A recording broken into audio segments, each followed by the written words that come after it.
Hello, and welcome to Remote, the Connected Faculty Summit. I'm Norma Holloway, Manager for Network Programs and Services with Every Learner Everywhere, and I will be moderating today's session.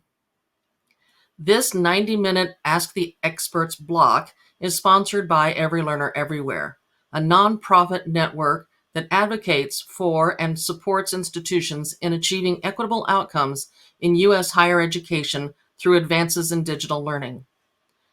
This second of 4 blocks for Every Learner Ask the Expert sessions focuses on higher education infrastructure.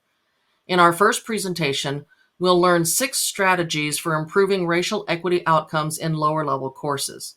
Our second session provides an overview of how to keep departments accountable to equity goals. And our third session gives us a plan to meet the needs for a changing higher education landscape with blended learning. And now to begin session 1. APLU has worked alongside dozens of institutions taking up the call to action to address racial equity gaps in lower level courses. And Tyton Partners has supported institutions in developing strategies and business plans to scale digital learning. Their report, Strategies for Implementing Digital Learning Infrastructure to Support Equitable Outcomes, summarizes 6 effective strategies illustrated by institutional case studies. Our presenters today are an author of the report and faculty leaders who participated in the APLU program. So we're going to get started. I'm going to introduce our first speaker, Kristin Fox. She's the managing director at Tyton Partners, a strategy consultancy focused on the education sector. Kristen has spent over 15 years working at the intersection of higher education, digital learning, and workforce development. She is a frequent author and presenter on higher education and digital learning. Kristen previously worked as a special advisor at Northeastern University, where she led initiatives focused on creating new pathways for underserved students, building new models for online experiential learning, and scaling career services for students whose needs were not met by the traditional student services model. Early in her career, Kristen taught undergraduate global history and writing courses at the University of California, San Diego.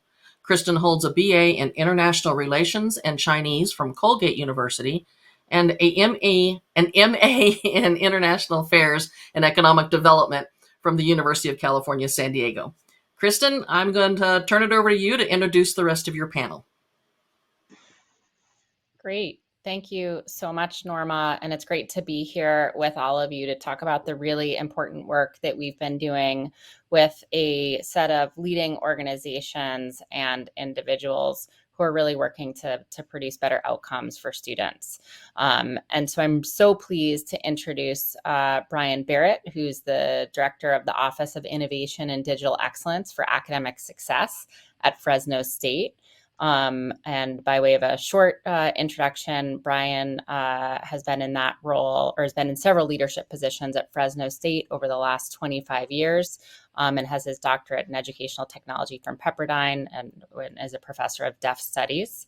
And you'll hear more from Bryan momentarily around his background and work that he does at Fresno State. And then Beth Brunk Chavez is Dean of the Extended University at the University of Texas at El Paso, or UTEP. And in her role, she oversees online education, online course development, professional and continuing education, and the OSHA Lifelong Learning Institute. And I'm so eager for all of you to hear from Bryan and Beth about the great work that they are doing as it relates to digital learning at their institution. So I want to set a little bit of context, though, before we jump into the conversation. And so first and foremost, as we go through our conversation here today, what I want to acknowledge is we're still learning and studying the various impacts of digital learning on different student populations. But what's clear and what we see in our profiling and the work that we're going to be talking about here today is that leveraging digital learning and especially the use of course materials that can be interactive and individualized really enables and opens the door to creative, effective strategies that can be used to improve student learning, and in particular in gateway courses, as well as across the curriculum, where we know that there's been higher DFW and DFWI rates for students who are Black, Latinx, and Indigenous, as well as those from low income backgrounds. And so we're going to be talking about some of those strategies here today. What I'd also refer you to is the link to this report that you can see here. We'll put it in the link as well in the chat. But what we want to share with you is a definition for how we're thinking about digital learning and the role that it can play. We're going to share a framework for thinking about how you implement digital learning infrastructure that supports equitable outcomes at your institution, and talk about where you might start, knowing that we're all at different points in that journey, and really share some actionable strategies. So what we're going to be building on and talking about here today are lessons learned across institutions, and hearing from both Beth and Bryan in terms of the work that they're doing.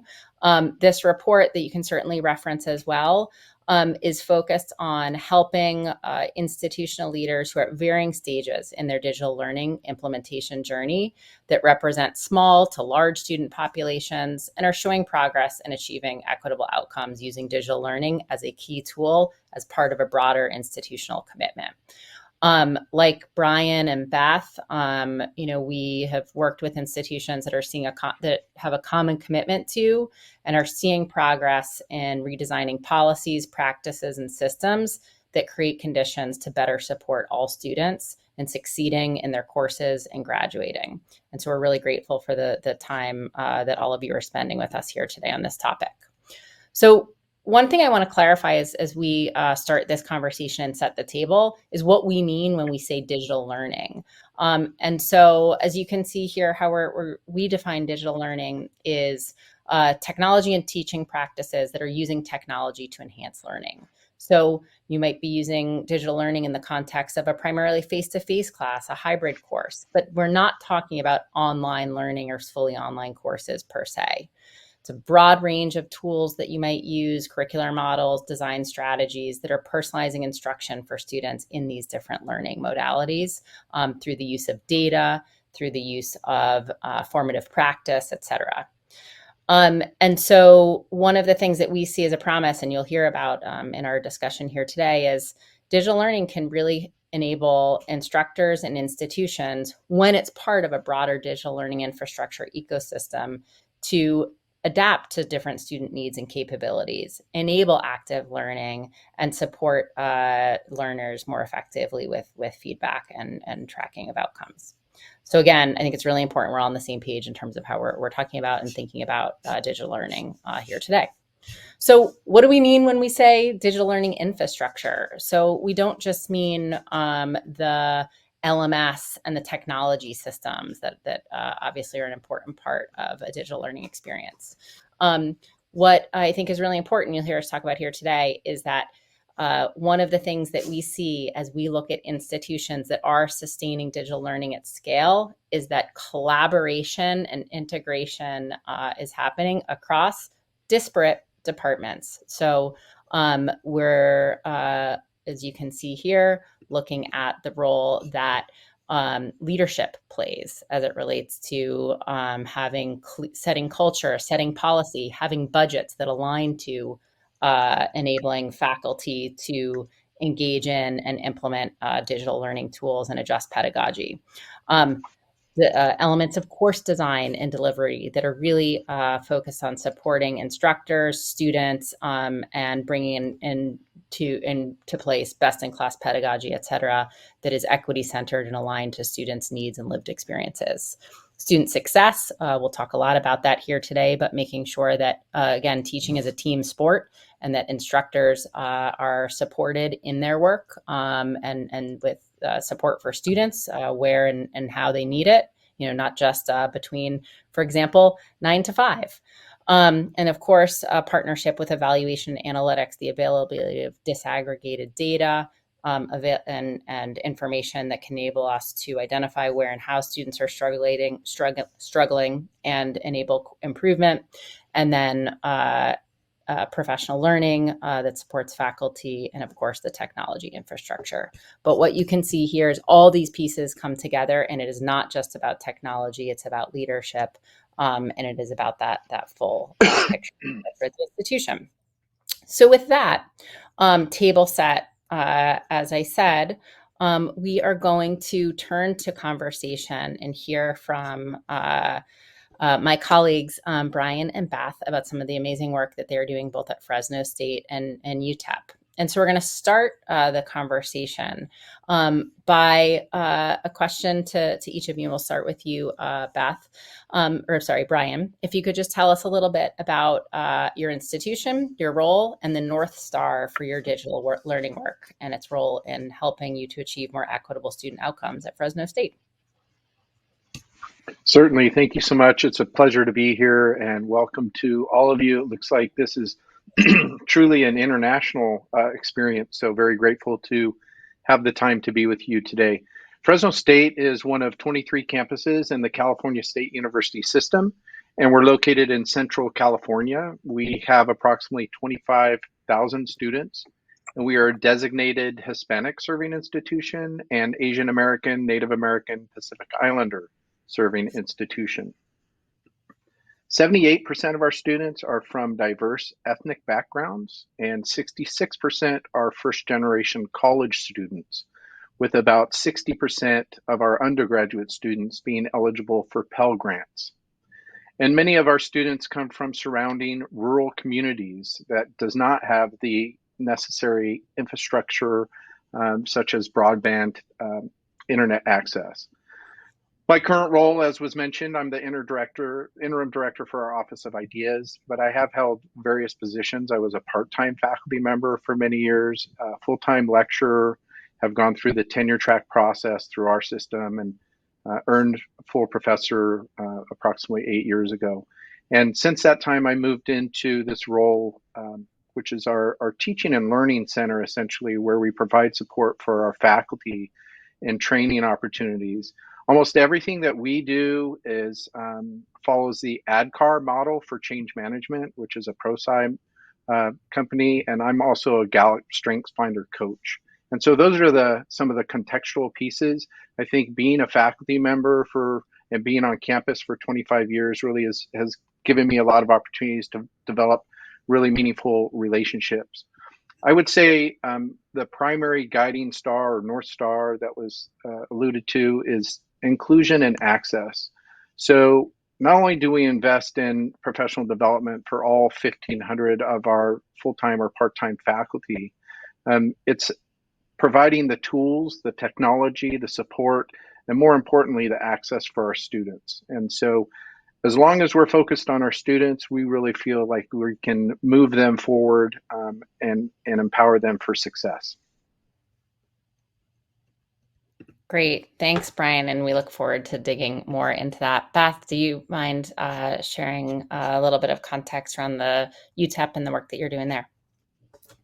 Of course. Thank you, Kristen. And I feel like, Bryan, we have so many parallels already that I can just sort of insert the places where we might differ. But I'm coming from UTEP. Well, I'm actually coming from Washington, D.C. today, but my home institution is UTEP. And similar to what Bryan described, we are a Hispanic serving institution with about 83% of our students identifying as Hispanic, about 50% first gen, close to 25,000 students, many of them from the El Paso region.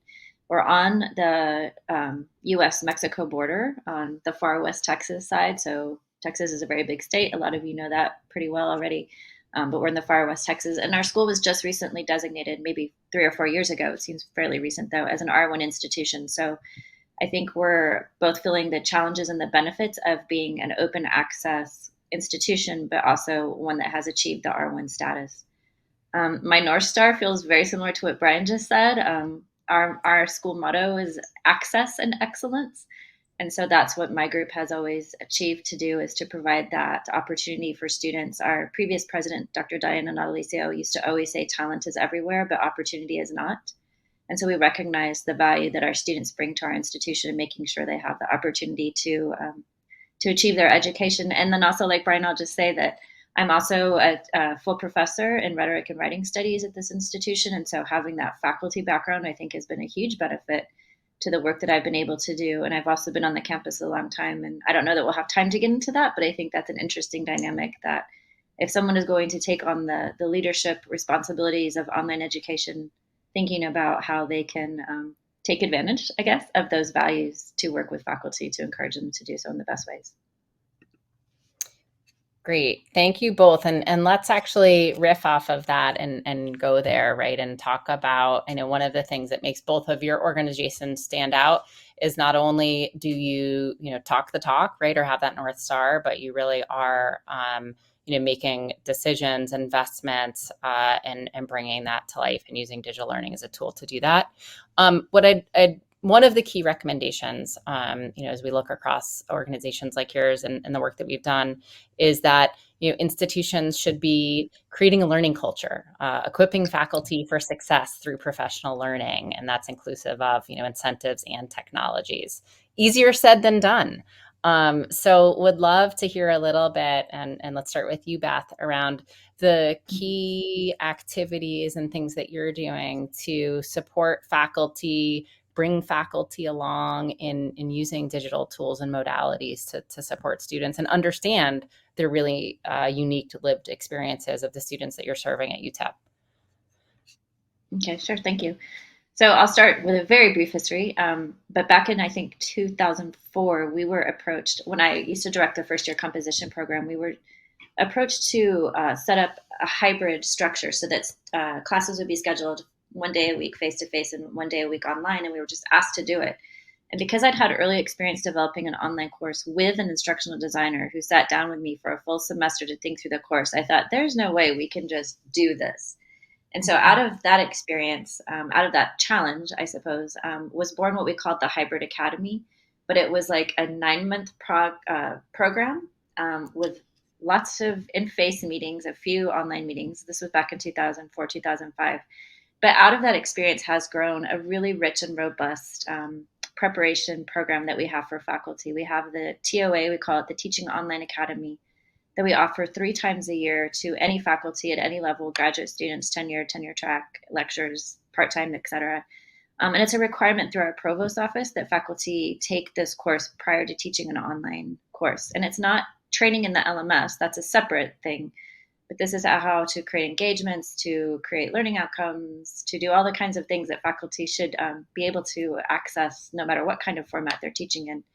And then we also pair them with an instructional designer as they're developing the online course to help make sure that it's engaging and accessible to students in every sense of the word.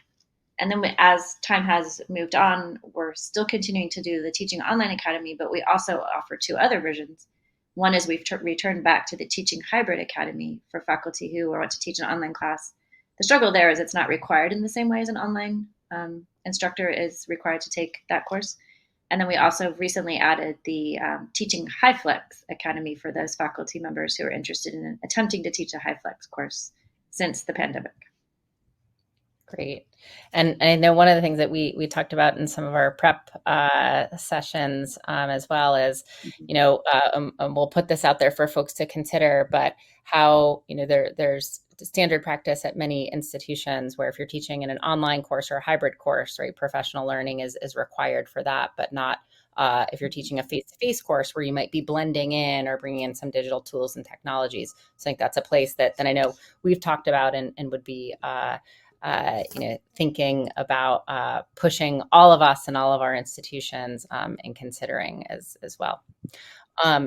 Bryan, how about for you? I know you also are doing a lot of work to have faculty-led professional learning as well. Yeah, absolutely. And I would just like to start by acknowledging Beth's comments about the value of instructional designers. So if your institution does not have any instructional designers, that is a really good starting point for this great work. So I just appreciated that comment very much as a faculty member who worked with one in the late 90s, developing an online class or a hybrid class at the time. So our university really starts with a culture of belonging, and it's really getting the faculty to buy into that this is a place where we want them to be for the entirety of their career. And that starts with onboarding our faculty, both our lecturers and our tenure track faculty, prior to instruction, where we provide them with an overview of, most importantly, like what our students' needs are. What are the highest priorities and needs of our students so that faculty can meet our students where they are. Building trust with our faculty is really crucial, and our office does that primarily by doing listening tours, going to department meetings, having one-on-one consultations. It really is about building relationships throughout the campus and getting buy-in. And that includes, at our institution anyway, an academic senate. So we have a shared governance model that's really important to our digital learning efforts. And anything that we do, any training that we offer, and Beth mentioned several that we offer as well, digital learning is embedded throughout all of those, as is universal design for learning and accessibility, inclusive teaching practices, anti-racism. I mean, all of these things are part of the various trainings we offer. Currently this summer, we have 4 summer institutes that we're offering. One of those is that high flex modality. So faculty being in a classroom, but teaching the students who may be learning synchronously, remotely, and or asynchronously, and or in person. And that's been a big shift for us. And it really is focusing on the quality of the learning and the teaching and the design of the courses. And any of our trainings start with some face-to-face time, and it's kind of booked in where we have some face-to-face kickoff. We may have some asynchronous or synchronous work, and then face-to-face again. And that happens for the training. But then we additionally have a faculty learning community throughout the academic year. All of our trainings are informed by data. So we leverage our dashboards and our Office of Institutional Effectiveness, which really shows us where our gaps are, our equity gaps, especially for our undergraduate students. And we have dashboards that are specific to faculty. So faculty I can actually pull up any class I've ever taught and look at the grade distributions of the students and what that looks like for me and how I might change my teaching practices and be more inclusive using and leveraging digital tools. That's great. And it sounds like, one of the things that's really important in creating that is a culture of continuous learning at the institution, right? Transparency around the data and encouraging that. There's I think a question that's come in from one of our audience members is around challenges in using digital learning in such diverse learning communities and considering, diverse student populations, and faculty populations. Bryan, do you want to speak to that? I know that you've been doing some real work at Fresno State around ensuring that students have the tools and infrastructure to be successful in digital learning. Happy to do that. We're very fortunate that we've had some academic leaders that have had some great vision. And so, for example, back in 2014, we started what we call our Discovery program, which provided faculty members a week-long training on how to leverage technology tools and make technology transparent as part of their teaching, but also provided any student in their classes an iPad with a keyboard that they could leverage because many of our students do not have devices. That program has grown since 2014. Over the past academic year, we provided a device to any student who asked for one. And we primarily were sending targeted communications to our incoming freshmen. So we distributed approximately 5,000 devices last year, iPads with keyboards, and another approximately 4,000 hotspots.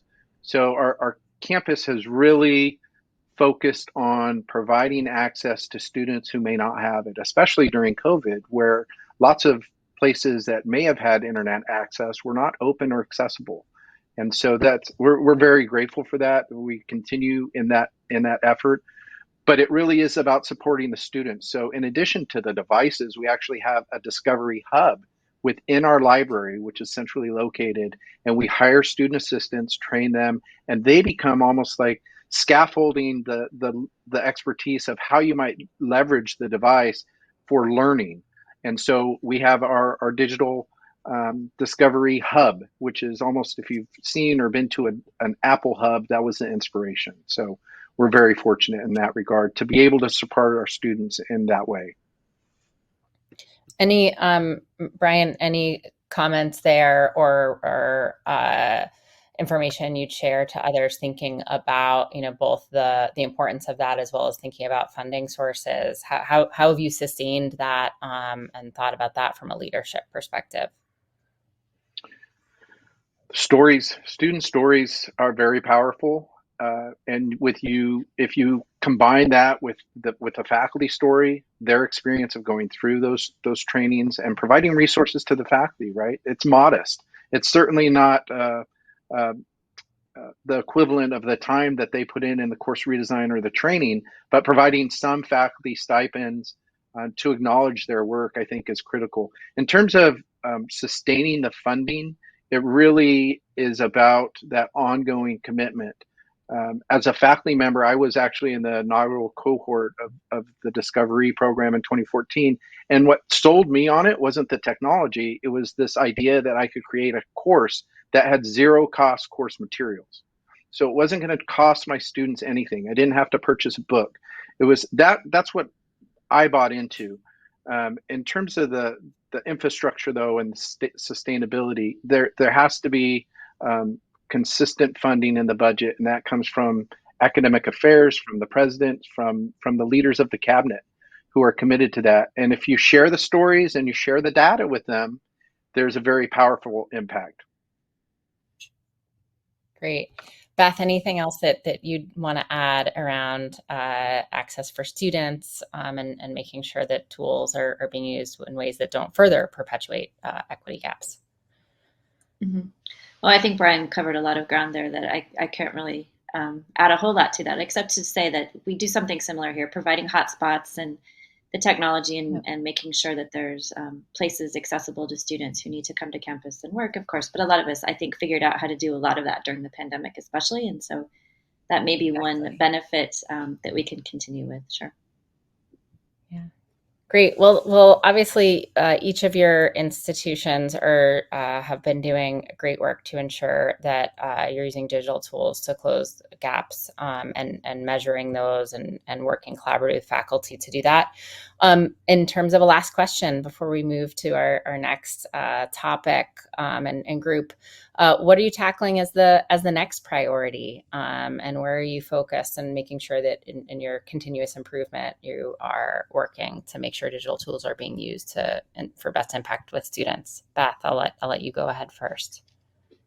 I think really quickly something we might all be able to relate to is that in many ways we benefited from having to shift all of our work to a digital platform during the pandemic, but in a lot of ways it sort of damaged the perception of what online and digital learning is, because we keep having to remind other faculty, right, that the emergency remote teaching is not good online teaching. Those are two very different things in so many different ways. And so I think the challenge really in the big picture is defining what are those wins and what are those places where we need to do a little bit more work or a little bit more PR basically to get us back to understanding what good, engaging, anti-racist, equitable, all those sorts of things we've mentioned so quickly online teaching is. And I think that's a really great challenge to have. We got to get our feet back under us and get people back in comfortable space of wanting to invest in learning more about that. Bryan, how about at Fresno State? I would just quickly add that is so true on every level. This notion that since I've taught remotely for 2 years, I know how to teach a hybrid or asynchronous or an online course. And that's just not the case. And so I really feel like the biggest challenge, not only for Fresno State, but most institutions, is creating professional development opportunities now that faculty want to buy into, that they understand the why. So if you can explain the why, the value of the PD, the professional development training, in this context, I think that will help move us further as we transition and continue to transition, hopefully, to face-to-face instruction with a new normal, right? There's got to be some context of meeting our students where they want to be. Thank you, Bryan and Beth. We've covered a lot of ground here, and I think this notion of really being clear about what equitable digital learning looks like that is inclusive, anti-racist, et cetera, is a topic that we'll continue to cover in the rest of this session. But I want to thank the two of you for your time, and for those who want to learn more detail about the great work that Beth, Bryan, and their teams are doing, I'd really encourage you to take a look at the report that their organizations contributed to, and to continue to be a part of the conversation and learning. So thank you both. Thank you, Kristen. Thank you, Kristen, Beth, and Bryan. And thank all of you all for joining us for this session. We hope that you'll stay for the next session, session 2 of this block, which is titled Structure Your Department for Equitable Outcomes.